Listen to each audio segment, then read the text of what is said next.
बिस्मिल्लाहिर्रहमानिर्रहीम, अस्सलामु अलैकुम। एक नई वीडियो के साथ आपकी खिदमत में हाजिर हैं। आप बच्चों के सामने एक दूसरे की इज्जत करें, बाहमी रजामंदी कायम करें, एक फ़ैसला करें। शौहर अगर बच्चे को किसी बात से रोके तो आप भी रोकें, और अगर आप इजाज़त दें तो शौहर भी इजाज़त दे। इस तरह बच्चे को दुरुस्त और गलत की पहचान होती है। हमारे यहाँ मसाइल ये हैं कि माँ रोकती है तो बाप इजाज़त दे देता है, और अगर बाप इजाज़त दे दे तो माँ रोक देती है।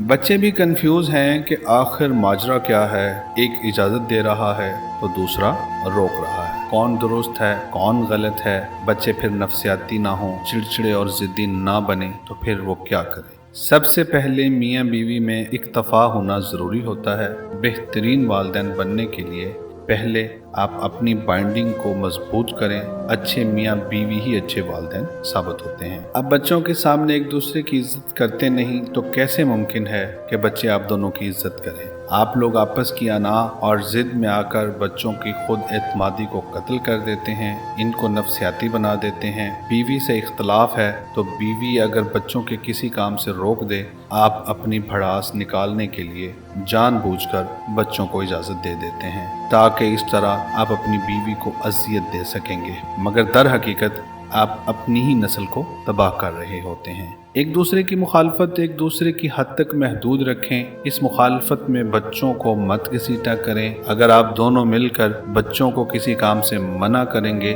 तो बच्चे के लिए ये समझना बहुत आसान होगा कि जो काम कर रहा था वो दुरुस्त नहीं है। वो आइंदा खुद मुहतात रहेगा कि अगर आप दोनों मिलकर बच्चे को किसी काम की इजाज़त देंगे तो अब बच्चे को ये समझने में आसानी होगी कि जो काम वो कर रहा है दुरुस्त है। एक फरीक इजाज़त दे, दूसरा मना करे तो बच्चे के लिए सिर्फ और सिर्फ उलझन है कि वो जो करने जा रहा है वो दुरुस्त है या गलत। याद रखें, अगर आप अच्छे मियाँ बीवी नहीं हैं तो आप इस मुआशरे को कभी भी एक अच्छी नस्ल नहीं दे सकते। आप कभी भी कामयाब नौजवान पैदा नहीं कर सकते, कभी भी इस मुआशरे की मुश्किलात को कम करने वाले पैदा नहीं कर सकते। आप सिर्फ और सिर्फ इस मुआशरे में मजीद नफसियाती मरीजों का इजाफा कर सकते हैं। लेकिन अगर आप अच्छे मियाँ बीवी हैं तो आपकी खुशियों के सबब यही खुशियाँ बच्चों के चेहरों पर आवेज़ा होंगी, क्योंकि जो अपने आप से खुश हो वही दूसरों की खुशियों का सबब बन सकते हैं। नाज़रीन, अगर आपको हमारी ये वीडियो पसंद आई हो तो प्लीज़ हमारे चैनल को सब्सक्राइब करें और बेल आइकन को प्रेस कर दें, ताकि हमारी हर आने वाली वीडियो का नोटिफिकेशन